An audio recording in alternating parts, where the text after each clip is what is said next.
Today we're going to continue our turbo install on this old 733 by doing the intercooler and the entire intake system. And needless to say, I've never done this before. I have no idea what I'm doing. So we're going to learn together. Do we have to? We got a lot to get to. This is a longer one, so let's jump right in.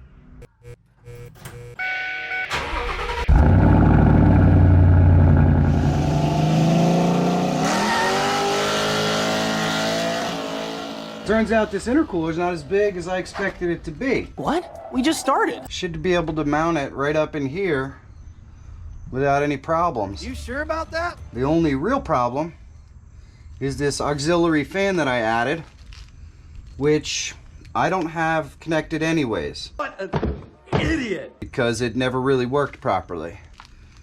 So we're going to remove it. And then we'll probably modify some of the brackets that were for that to hold up our intercooler. And I think we're going to be golden. Yeah, famous last words. So how do I remove this thing pretty quick, fast, and in a hurry? Well, I disconnected the radiator on the other side a little bit just to give me access to the wiring up here. So I'm going to go ahead and cut a zip tie that I have going to that wiring. Now it should be able to drop down and I should be able to see it.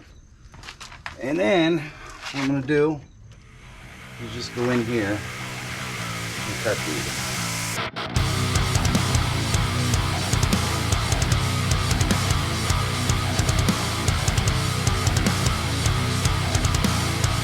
Alright, so I just quickly took the kidneys off since it's just two nuts. It's very simple. In case I want to put a fan on here again, just leave the wiring here, zip tie it out of the way. Still pretty tough to get at these, even with this open. Especially when mosquitoes are trying to eat me alive. Bastards.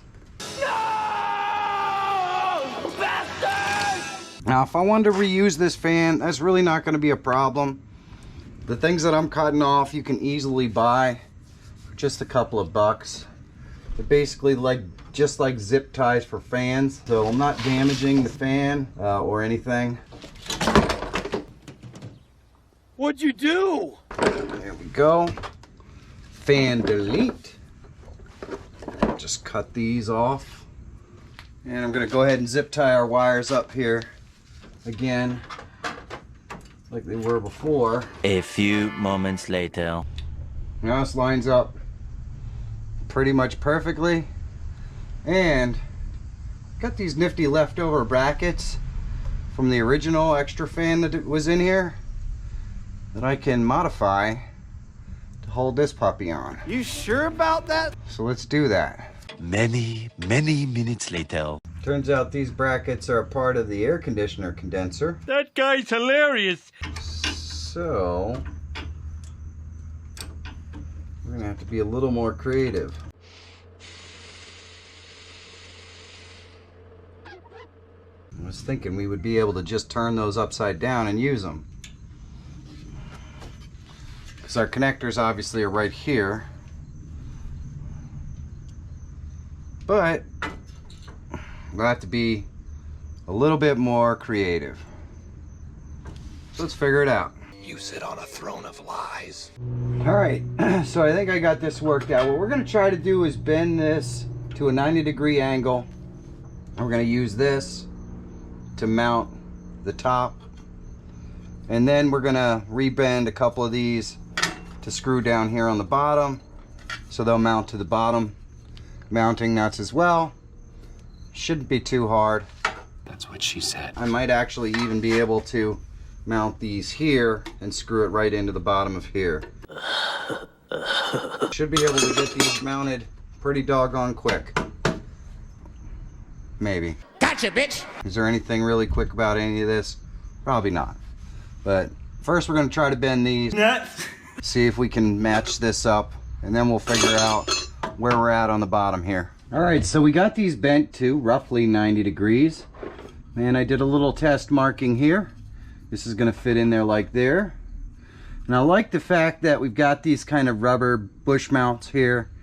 We're obviously going to use some washers. That way this isn't going to be rattling around making noise or anything like that.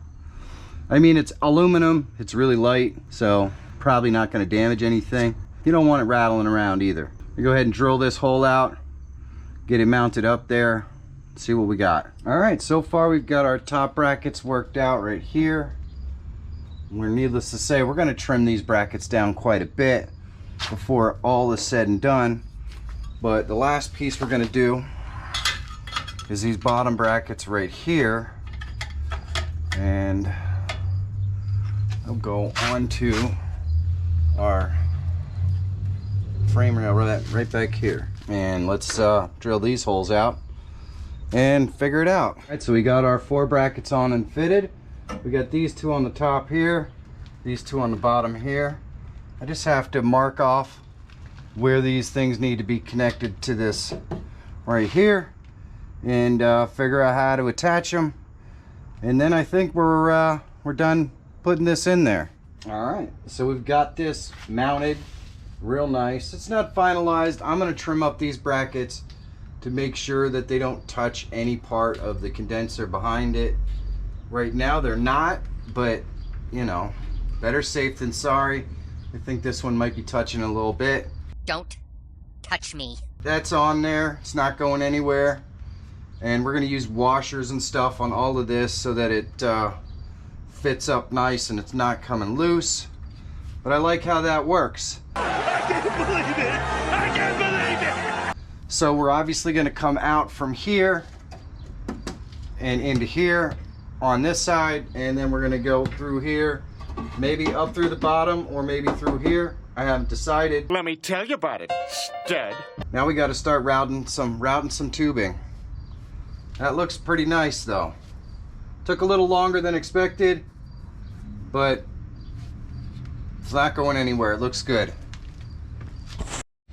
Now, as you can see, this fits in here pretty much perfectly. Or does it? I think right down here on this edge here, I'm gonna have to trim a little bit of this rubber. Just a little bit, not a whole lot. A touch too low. But right here on the very bottom, I'll have to trim just a little bit up. And I think it's gonna be perfect. I wanted to test fit this before I started running the rest of my piping, so I have a pretty good idea how tight this needs to run. Tight. And it's gonna have to run pretty tight. Tight, yeah! To avoid that.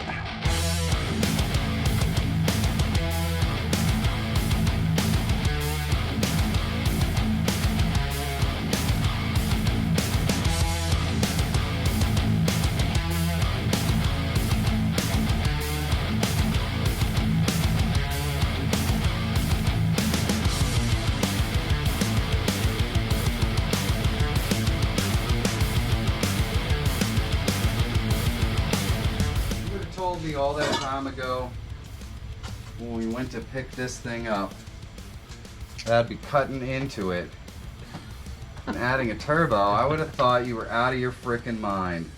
I just never saw any of this happening. But why not? Sure. I'm learning.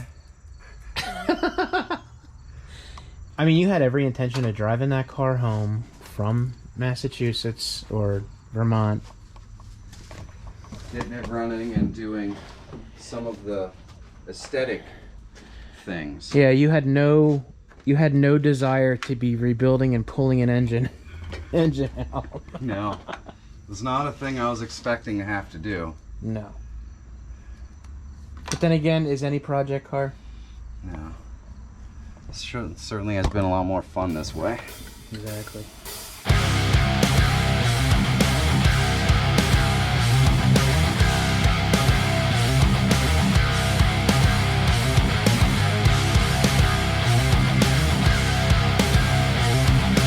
Okay, so here's the other side of what we're doing. This is the pipe that's coming up. I think we're going to cut away a little more of this tray up here so that we get it at an angle that's going to get picked up right here. And I replaced how we had everything running up here on the top. If you remember, we had another pipe in here with a whole bunch of stuff. I'm trying to eliminate any points where you can leak air in this intake system, because once you put that little turbo thingy on over there, leaks in your intake kill turbos. So this is the blow-off valve. We have our crankcase right here, crankcase vent, which was running into our intake before. I think we're going to run this crankcase vent into an oil catch can instead of running it into the intake, which means that the only other thing that has to go into the intake is an air temperature sensor, and I can mount that here. I can put a bung on here. I have no bunghole. Bunghole. Wherever I want. We're going to shorten these hoses up, and then that's how it's going to run. And I'm absolutely loving it. I just have to tidy up the bung for the air temperature sensor, and I think we're going to be all set. I think I'm going to run the crankcase vent here directly to a catch can. I just feel like that eliminates potential leaks on our intake system. If there was going to be a daily driver, I probably wouldn't do that, but for a car like this that's going to see probably 1,000 miles a year, maybe 5,000 at the max, I don't see any reason why we need to complicate our intake system to do that. We're just going to add potential harm to our turbo. So what's left? Well, we've got this pipe coming out here, and we're going to run it into here. Probably use a hole saw, since we don't have ready-made holes in this side like we did on the other. So that hose is gonna, that pipe's gonna come in through the bottom corner down here. We'll run up to a U-bend, which will go in here. And that's pretty much it. Everything will be routed. Then we can start buttoning up things like the oil line for the turbo and the oil drain for the turbo on the other side, which we're gonna have to make it go back into the oil pan. We're gonna decide whether we wanna run water cooling for this, which I expect we're probably gonna, which means we might have to clock this at about 20 degrees so that these oil, or so that the water lines are on an angle. I gotta get a cap for this. But Dad, it's gonna bust a cap in my ass! I have to get my downpipe extended a little bit so that it will pass through that hole right there, instead of right now where it's trying to go through here and is hitting the steering and the suspension and stuff. Once we get all this plumbed in though, it's going to be pretty quick. I already have upgraded injectors. I have an upgraded fuel pressure sensor. I have an upgraded fuel pump, which we may or may not install depending upon how much pressure we're getting from the current fuel pump I have in there. Since I think we're only going to be running about 0.6 atmospheres of boost, we probably can get away with what the fuel system that's on the car. But we're going to see. We won't know until we see what our fuel pressure is. But we're pretty close to finishing up the routing of the piping, which I'm excited about.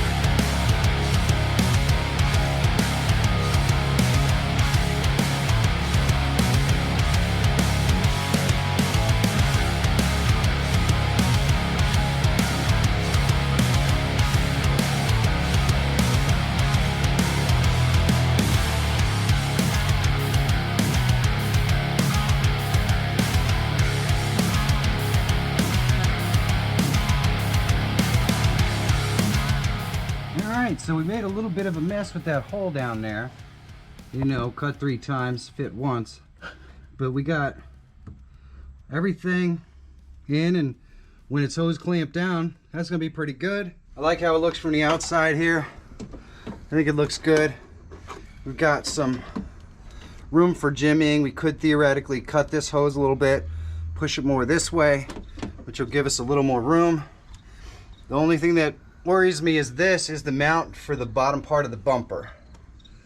So as long as that screws on okay, we should be all right. Otherwise, I'm pretty happy. This side's nailed down. Let's finish up the other side.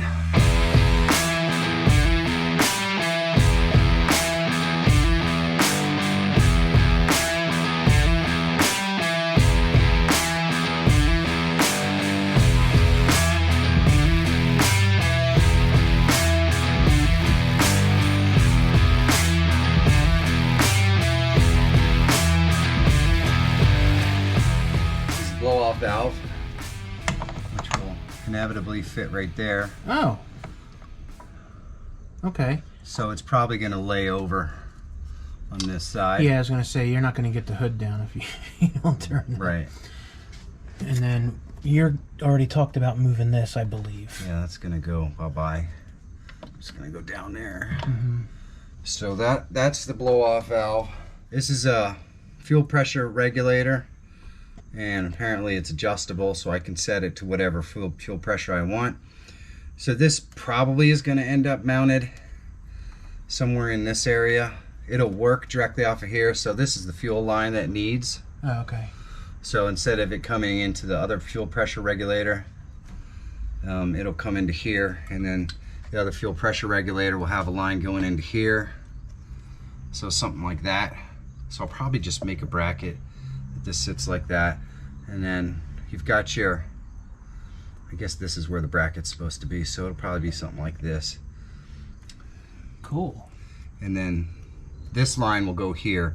So basically this still has to be here because it still has to be here. There's no bracket that blocks off this hole if this isn't here. However, it's going to be disconnected and fully open, and then the fuel pressure is going to be regulated through this. Oh, okay. Sitting right here somewhere.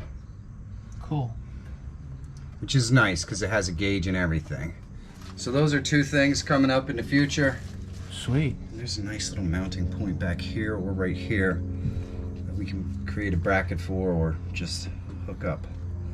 Man, could that have gone any better? No, I mean, and you know what the funny thing is, even it even kind of just lays off a little bit, just sits up just a little bit to where it's not sitting on the wires or anything. I mean, that is beautiful. So one more thing we're gonna do here. We've got a crankcase vent coming right here. I'm trying to avoid creating open holes in our intake because if any of those leak, it causes problems for your turbo. So instead of ventilating the crankcase back into the intake, we're going to use this catch can right here, and we'll probably mount it over here somewhere. And so basically the line will run from the end of this hose here down through there and underneath over to here. And then I think instead of running this back into the intake, I'm just going to vent this to the atmosphere using some sort of a filter. And for those of you who aren't familiar with what a catch can does, it catches the blow by, and then it has little metal things in here that will kind of make sure that it doesn't cause any fires, nothing's burning. The oil will drop down into here, and then usually it's ventilated the air back into the intake system. In our case, I don't feel like it's necessary.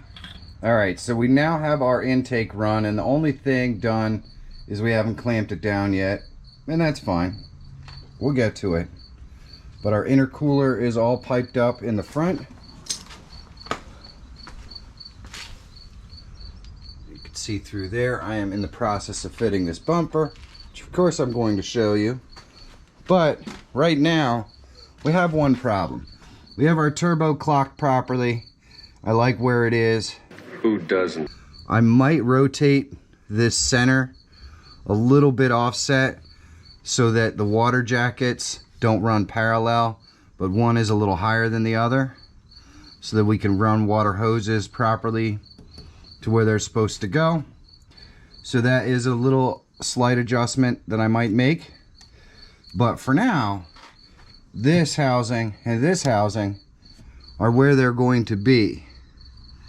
So, because the center will turn independently of both of these housings. But you could see that since we are not on a motor plate, we are on rubber motor mounts, we've got a clearance issue here with our internal wastegate. When this engine rocks, when it's going, no, I can't rock it right now, but Michael, you know better than that. when it is going, it's gonna hit, and we're gonna get a horrible banging off of this. So we're gonna have to clearance that. We're gonna take out a hammer see if we could put a little divot in there. Now, this wheel well is massive. We're not going to run into any rubbing problems with you know, a ½ an inch there of clearance, so I'm not worried about that. I'm more worried about the turbo banging against the wheel well when the car is running. So we're going to clearance that. We might even clearance in here a little bit, and we should be able to fix that problem. So that's the next step.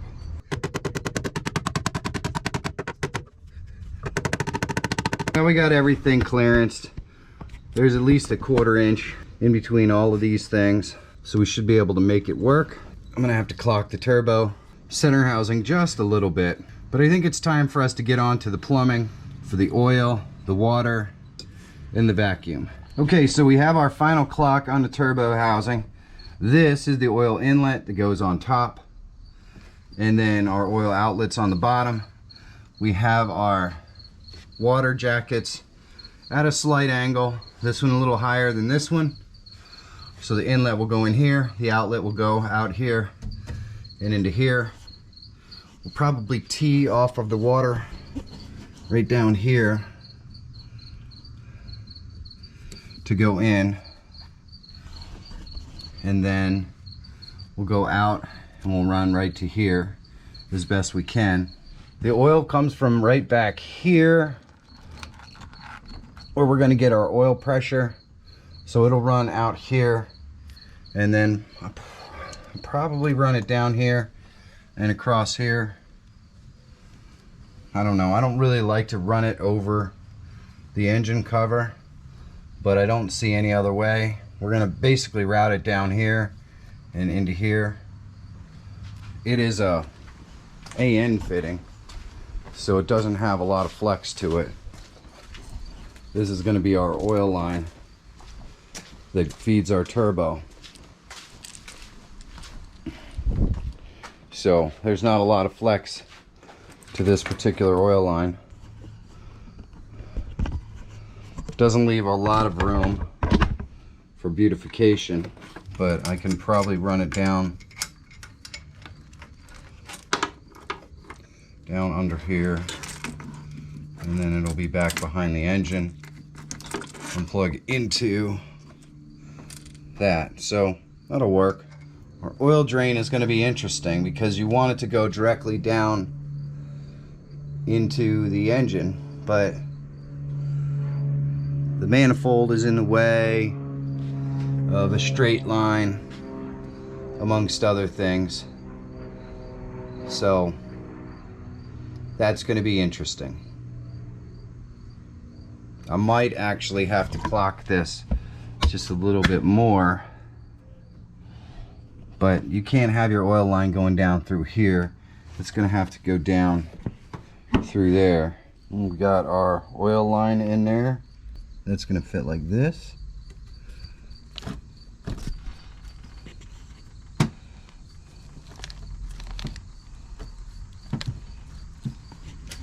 It's tight. Tight, very tight, extremely tight. Gonna put a little bit of blue thread locker on our oil line here.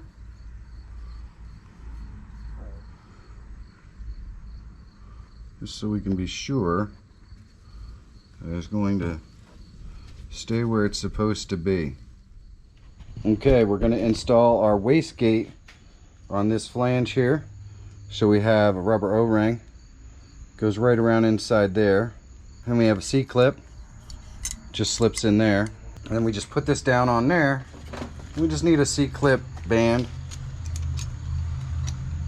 And we can rotate it up here. A little later.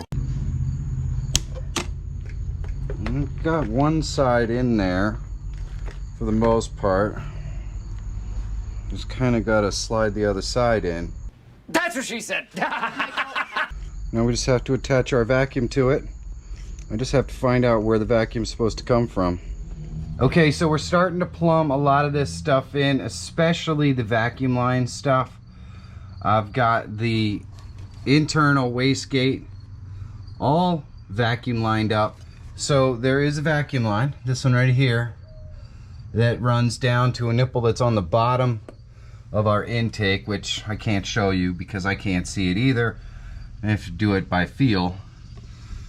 But that line is our boost reference. And so that runs right here to this T. And then it runs to the bottom of our wastegate here. There are two nipples on the bottom of this, right here. So basically how this works is, this first nipple, right here, the one closest to the turbo, it's the one that fights against the spring that's in the wastegate. Whatever it is, 4 pounds of boost, 8 pounds of boost, whatever the reference is, this line here will feed in, and then if we reach that, it will pull on this to open our, or it'll push this out to open our wastegate. At least that's the theory. It's a bold strategy, Cotton. Let's see if it pays off for him. Now the other one, you can see we have the T running to this block here, which runs to the top one. And so this is the one that tees off of this to our boost controller right here. And so we can adjust the other vacuum line for this so that it will push against the other one and we can achieve more boost. So we can never go below what the other one is, but we can go above, we can go higher. So that's how one of these is hooked up. You go to from the main line to the first nipple. Not this again! And then you can tee that off and run the second line to the other nipple and your boost controller. And it took me a while to figure out how that's set up, but as far as I can tell, that's how that works. So we also hooked up our fuel pressure regulator, and let me show you how that hooks up. This is the original fuel pressure regulator. We don't have any vacuum on this anymore because this is not going to be doing anything. On you schnorrers, do something!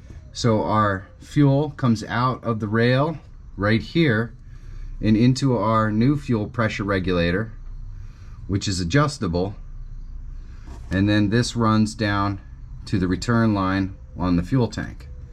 And it's nice because it has a gauge, and then the vacuum line that used to run to the old one just runs to the new one, and then we can adjust the actual pressure right here. So it is very, very cool. And I'm not sure, I mean, this isn't really even mounted here, it's just kind of set in here. So I'm gonna mount this eventually. I don't really like how this mounting plate is, but I do like having it right here. So I think if I can find a way to adjust this mounting plate, I'll be able to screw it down right on there and have this mounted right here. I really think that's what I want. So we're gonna figure that out at some point. So the things that are left on the turbo, well, we can see that I have the oil line coming out here. It's plumbed in. I probably want to get different fittings so that I can run this a lot cleaner. But for now, the fittings are what they are. It's what I was given, so it's what I'm going to work with. The oil comes out. You can see there's a little sensor right here. So I unscrew that sensor, and we're going to add a whole bunch of other sensors to it. Let me show you. So for that, you have an adapter that's like this. So this will screw into there, and then it gives you this line here, which you can run directly to here to provide oil to the turbo. And then you've got another one that's plugged up right now, but if we unscrew that, so now we've got another hole there. We can add our fuel pressure sensor and our fuel temperature sensor right on the back side of this. So this will tee off and go to the turbo, and then the back side will be all of our sensors. At least that's the plan. So we're gonna get to this. We're gonna get the oil feed side done. We still have to do the oil return side, and then decide whether we're going to go ahead and plumb our turbo for the water cooling. And then we have to solve our problem with our venting from the crankcase, because I don't really want to tap into any of these lines to vent the crankcase. So I think we're going to use an oil catch can one way to catch all that and vent it properly. So I think that's the plan, but we're going to cross that bridge when we get to it. Let's take care of the oil line stuff today. So I've got the fuel injector lines off right here because we're going to go ahead and replace our fuel injectors. We got a whole new upgraded set right here. So it's a pretty simple process. You just pull this line by taking these bolts out, and then it lifts up, and you just pull the old injectors out and put the new ones in. Then you just got to make sure that you get this back on here with all your grounds. So let's take care of it. Now the fuel injectors all have clips on them at the top here. So theoretically, when I pull up on the fuel rail, they should all pop out. And there we go. So now it should just be a matter of unclipping them and putting on the new ones. And there are our new fuel injectors. And I'm just going to spray these with a little bit of silicone lubricant. Get them to slide in easy. Oh shit. Here we go again. So you can press these in at the top or the bottom. It really doesn't matter. It seems like it's kind of easier to press them in at the bottom. So we're going to pull all the clips off, press them in at the bottom, and then push the rail down on top. Oh my. There is a lot of fuel still in this rail, obviously. Well, this one lost its rubber seal up here and down here. Caused me to take a quick look, make sure they all have both their rubber seals. We're gonna have to dig in there and get that rubber seal out. All right, so the injectors are in there. The rail is good. We're all set. Pretty much we still have the oil line stuff, and that's about it. We're gonna clean up everything, mount it properly, get rid of this nasty wiring, and clean all that up. We gotta clean up and clamp everything down, make sure nothing is going to come loose. We can go ahead and test the vacuum on our intake system, and if all that stuff checks out, well, I think we're just about ready to go. So we've got the intake all tied up and looking great, and I did finally just break down and go with an elbow here, and this will tie in perfectly with that, and it'll just be a lot easier. So I like how that looks, but then of course I was looking in these pipes, and there's just metal shavings everywhere, which those metal shavings go into your intake, well, they're not good. They're not good. So I clamped everything up, but I'm gonna have to unclamp everything and wash all these pipes out and then put them back on there. So I guess it's time to do that.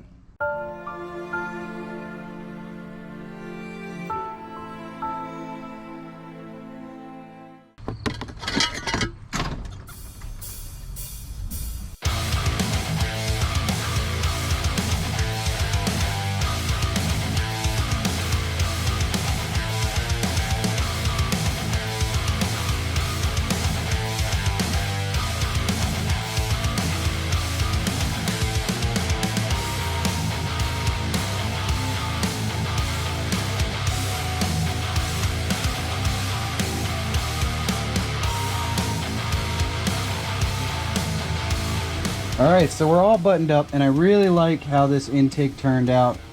I did go with a rubber boot here, and it will be clamped. And obviously we don't have a clamp here, here, here, or here yet. Right here. But we will. I like how everything is run. We're very close to finishing off the top end of our oil system. You can see we have our new gauges in over here. I'm just waiting for another fitting because I don't like how that fits up. I also ordered fittings for our water lines here and here. I'm pretty sure that I'm going to get our water from here. We're going to tee off of that and run into the intake, which is going to be right here on this side. The output, I'm not really totally sure where we're going to run that to. I mean, I should be able to just run it right here, but when I open this, we're not getting any fluid or anything pouring out of here. I don't know what these ports exactly are. I really have no idea. So I have to see if there's something that has to be done to tap into these or what. But the reality is that I've got like 3 or 4 open ports right up here on top of the thermostat housing that I can just screw it right down onto, and it'll work fine. So it'll probably come out like this and just run right over here, and I think that makes the most sense. The other piece that is not finished yet that I can finish is the oil return line. You can see it is running down there. It's all connected up, but it's not connected up on the oil pan side. So I'm gonna have to drill it out on the oil pan. Needless to say, you should take the oil pan off before you do that. But as you guys know, if you watch this channel, taking the oil pan off of this car is an engine out experience. We're not going to do that. So we're going to risk it, and we're going to go ahead and drill into the oil pan. Then we're going to change the oil, flush everything out, make sure it's all good, because that's the best we can do here. The last piece, we need our temperature sensor put in this hose right here, and so that's going to have to be welded. And then our downpipe does not fit, so we need our downpipe modified a little bit, and then we need to add the bungs for the downpipe, which would be the O2 sensor and the exhaust temperature sensor. And we're going to go ahead and weld those bungs into our downpipe, so it makes it really easy. But I haven't decided on how I want to do all that stuff just yet, because it's going to be a one-day thing. I'll just take it to a welder, it'll get done. So that's kind of, I want to make sure all this other stuff is done first. So I think the next thing I'm going to tackle is the last remaining fitting for our oil line here. I'd really like to replace these with something more fitted. I mean, they'll work for now, but eventually we're going to definitely replace these with something you can do something with. Maybe an elbow here that just goes right in here and then down. We'll see. This does not look good. It will be functional. That's about all you can say about it.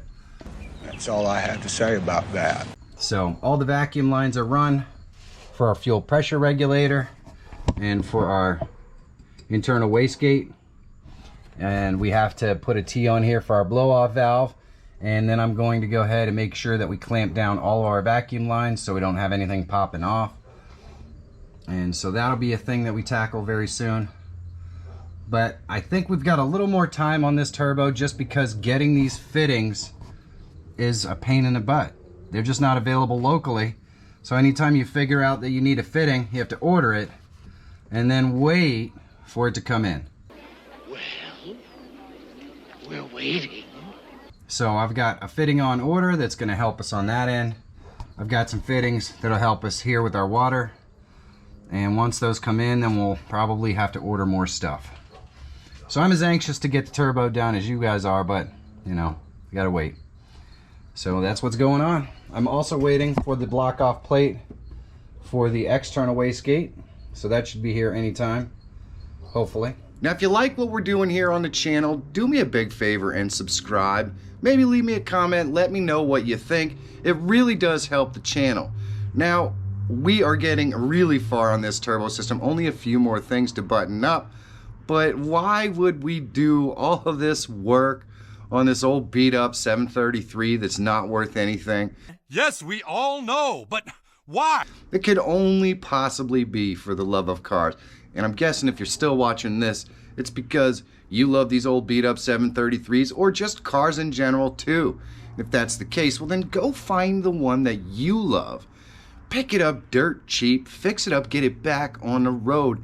If this moron can figure out how to do it, I know you can too. So you know what? I'll see you guys in the next video.